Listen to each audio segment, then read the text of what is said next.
እንዴ 10 ዓመት ሙሉ እስኪ እጃችሁን ወደ ኪሳችሁ ምዕመናን። አይመጥንም። በቃ እኔ አሁን ከዚህ በኋላ በደንብ ነቅቻለሁ። በቃ ህንፃዎች ለምን በቶሎ እንደማያልቁ በርታ መድኃኔዓለም አስተምሮኛል። ላይክ አድርጋችሁ ጀምሩ። ዛሬ ልዩ ጉዳይ ነው የመጣሁት። ልዩ ጉዳይ አለ፣ በጣም ወሳኝ ጉዳይ። ህንፃው እንዲያልቅ ፈልጋችሁ ጓጉታችሁ ግን ማለቅ ያቃተው ህንፃ ያላችሁ፣ እኔ አሁን በግሌ ብዙ ህንፃዎች አሉ። ምን አለ ይሄ ህንፃ ቤተክርስቲያን አልቆ ባየሁት እያልኩ የሚጓጓው ብዙ ቤተክርስቲያኖች፣ ብዙ ህንፃዎች አሉ። የት? አዲስ አበባ ውስጥ ግን እስካሁን አላለቁም። ግን ለምን? የአዲስ አበባ ህዝብ ሆይ ጠይቅ እንጂ ንቃ እንጂ ተኝተሃል እኮ። ይህ ቪዲዮ የሚያጠነጥነው ስለ በርታ መድኃኔዓለም ነው። በርታ መድኃኔዓለም ውስጥ ምን ተፈጠረ? ይህንን ቪዲዮ ይህንን ሐሳብ የአዲስ አበባ ህዝብ ይመልከተው። ላይክ አድርጋችሁ ጀምሩት። ምን ተገኘ? የዛሬ ጉዳይ ከሱ ጋር ብቻ ይሆናል። በርታ መድኃኔዓለም ማለት በመጀመሪያ በምስል ላሳያችሁ። ይሄ የምታዩት ቤተክርስቲያን በስንት ዓመት ያለቀ ይመስላችኋል? በስንት ጊዜ ያለቀ ይመስላችኋል? እስቲ ገምቱ። ልነግራችሁ ነው ግን እኔ እጅግ ተአምር ነው ያየሁት። የማይታመን ነገር ነው። ይህ ድንቅ ቤተክርስቲያን፣ ልዩ ቤተክርስቲያን፣ በአቀማመጡ በውበቱ ለየት ያለው ቤተክርስቲያን ያለቀው ተሰርቶ ያለቀው በ7 ወር ውስጥ ብቻ ነው ብትባሉ ምን ይሰማችኋል? እኔ ደነግጣለሁ። ድንጋጤ ብቻ አይደለም መንገዳገድም ያጋጥመኝ ይችላል። ይቻላል እንዴ? በ7 ወር ተመልከቱልኝ። ይህንን የመሰለ ህንፃ በ7 ወር ውስጥ ለአገልግሎት ያበቁት የደብሩ አስተዳዳሪ ማን ናቸው? ይሄው ተመልከቷቸው። ይሄ ናቸው። በርታ መድኃኔዓለም የት ነው የሚገኘው? በሳሪስና በቃልቲ መካከል ውሃ ልማት ወይም ደግሞ ማሰልጠኛ አካባቢ የሚገኝ ድንቅ ገዳም ማለት ትችላላችሁ። ተመልከቱት። ይሄን የመሰለ ህንፃ በ7 ወር ውስጥ ሰርቶ ማስረከብ ማለት ምን ማለት ነው? ይሄ እኮ በጣም መዳፈር ነው። ለምን ካላችሁ በሌላ ቦታ ያው ብዙ ጊዜ ብየዋለሁ። አንድ ህንፃ ተጀምሮ የሚያልቀው በስንት ዓመት ነው? ዝቅተኛው 10 ዓመት፣ ከፍተኛው 20 እዛም በላይ ሊሆን ይችላል። ይሄንን ግን በ7 ወር ውስጥ ሰርቶ መጨረስ ማለት ይሄ ለኔ አስማት ነው። በቃ አስማት ሆኖብኛል። ለማንኛውም ለዚህ አባት ትልቅ ክብር አለ፣ ትልቅ ምስጋና አለ። የሌላውን ቦታ በሌላ ቦታ የሚታየውን ችግር ይሄ አባት ግን በቃ አፈራርሰውታል።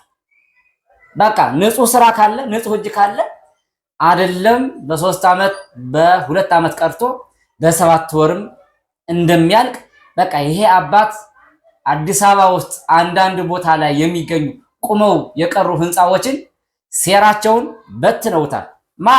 ይሄ የበርታ መድኃኔዓለም አስተዳዳሪ እድሜዎች ይብዛ አባቴ።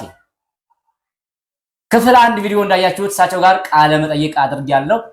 በጣም በብዙ ነገር ተነጋግረን ተግባብተን አሳምነውኛል በሚገርም ሁኔታ። በርታ መድኃኔዓለም ምን ይሄ ብቻ፣ ሌላም ደግሞ ተአምር ሰማሁ አየሁ። ለአይምሮ የሚከብድ ምንድነው እሱ? አንደኛ ጸበሉ የከርሰ ምድር የራሱ የተፈጥሮ ጸጋ ያለው በአቀማመጡ ማየት ትችላላችሁ። በቃ አይታችሁ ብቻ ማመን ትችላላችሁ። እዩት። ጸበሉ የሚፈልቀው እዚህ ውስጥ ነው እያያችሁ። ዛፉ በራሱ አዲስ አበባ ውስጥ አይመስልም። የሚገርም ነው። ጸበሉ የራሱ በተፈጥሮ ከመሬት የወጣ ፈዋሽ አዳኝ ይሄው እዚህ ውስጥ ነው ያለው። ታጥሮ ነው ያለው። ይኸውላችሁ እዚህ ውስጥ ገብቼ ነው የቀረጽኩት እናንተ እንድታዩ እንድታምኑ ብዬ ማለት ነው። አይገርምም? ግን የእግዚአብሔር ስራ ተገርም ያለው እዚህ ውስጥ እንትናም አለ። ይኸው እንደምታዩት ማን ነው ዮኒ የሰማይቷ የሚባለው ልጅ አሁን እዚህ ውስጥ እንዳያችሁት አለ። ዮኒ የሰማይቷ እዚህ ቦታ ላይ ትልቅ ዋጋ ከፍሏል። ትልቅ ስራ እየሰራም ነው ያለው። እንዳጋጣሚ ሆኖ በዛው ቀን እኔ በሄድኩበት ቀን አግኝቼዋለሁኝ። እጅግ መልካም ወንድም ነው እና የዚህ ጸበል ከከርሰ ምድር መውጣቱ ብቻ ሳይሆን ኤችአይቪን አድኗል። በኤችአይቪ የተያዙ ሰዎች ተፈውሰዋል። እዚህ ቦታ ላይ በጣም ተገርሚያለሁ። ከፈለጋችሁ ማየት ደግሞ ይበልጥ ማመን ከፈለጋችሁ ደግሞ ቦታው ላይ ሄዳችሁ አረጋግጡ። እዛ ውስጥ አንድ ማህበር አለ። ማህበረ መስቀል ነው ማን ነው ያሉኝ፣ ይቅርታ ረሳሁት ማህበሩንና የዛ ማህበር አባል ሆነው እስካሁን ድረስ እዛ ውስጥ እያገለገሉ ያሉ የኤችአይቪ ተጠቂ የነበሩ ግን ደግሞ በዚህ ጸበል የተፈወሱ ሰዎች እንዳሉ ነግረውኛል። እንዳጋጣሚ ሆኖ እኔ ከረፈረ ስለደረስኩኝ በዛ ቀን ሰዎቹን አላገኘኋቸውም። ግን ሌላ ቀን ሄጄ ሰዎቹን በአካል ማነጋገር ፈልጋለሁ እና ይሄ ቤተክርስቲያን በ7 ወር ነው ያለቀው ሲባል ይሄ አስማት መሆን አለበት ብዬ ነው የተቀበልኩት። የአዲስ አበባ ሕዝብ ንቃ እንጂ ጠይቅ እንጂ እንደዚህ በ7 ወር አንድ ቤተክርስቲያን የሚያልቅ ከሆነ ለምንድን ነው ሌላ ቦታ ላይ ያሉ ህንፃዎች ቆመው የቀሩት? እኔ ጥያቄ አለ በግሌ።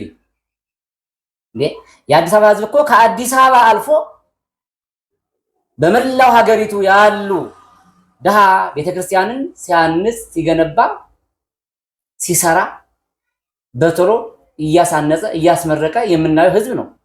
ግን አዲስ አበባ ውስጥ አንዳንድ ቦታ ላይ ለምንድን ነው ያውን ጥያቄ የሁሉም ህዝብ ጥያቄ ነው የሚገባው። ልክ እንደኔ ለምንድን ነው የህንጻ የማያልቀው? በቃ አስረዱን ማለት እንጀምር። ቤተሰብ እየተግባባን ነው። ምክንያቱም ይሄ ቦታ የበርታ መድኃኔዓለም ጉዳይ እጅግ አስተማሪና መካሪ የብዙ ቦታዎችን ሴራ ያፈራረሰ ነው። በቃ ለካ ገንዘብ አለ፣ ለካ ንጹህ ሰው አለ። ንጹህ ሰው ካለ ደግሞ አይደለም በ5 ዓመት በ4 ዓመት ይቅርና በ7 ወርም ማስመረቅ ይቻላል። ጋይስ እየተስማማን ነው አይደል? እናንተ ህንፃ አቁማችሁ እስከዛ ድረስ እየለመናችሁ ያላችሁ ካላችሁ ደግሞ አላችሁ። እናንተ ግን አስቡበት። ደግሞ ትንሽ እፍርም በሉ። ደግሞ ማፈርም ባል ነገር አለ። ለሁል ጊዜ ልመና አይደብርም እንዴ? እንዴት 20 ዓመት ሙሉ ይለመናል? 20 ዓመት ሙሉ እባካችሁ ጣል ጣል አድርጉበት፣ እስኪ ጣል ጣል፣ እስኪ እጃችሁ ወደ ኪሳችሁ። 20 ዓመት ሙሉ አይደብርም እንዴ? 15 ዓመት ሙሉ እንዴ? 10 ዓመት ሙሉ እስኪ እጃችሁ ወደ ኪሳችሁ። ምዕመናን አይመጥንም፣ አይመጥንም፣ አይመጥንም። በቃ እኔ አሁን ከዚህ በኋላ በደንብ ነቅቻለሁ። በቃ ህንፃዎች ለምን በቶሎ እንደማያልቁ በርታ መድኃኔዓለም አስተምሮኛል። ከዚህ በላይ ሌላ መረጃ ምን ይምጣ? ደግሞ ይሄን ይመሰክርላችሁ አለቃውም ጸሐፊውም ካህናቱም ብቻ ሳይሆኑ ሌላው ከውጭ ያለው ምዕመናን ናቸው የሚመሰክሩላችሁ በአጭር ጊዜ ያለቀ መሆኑ።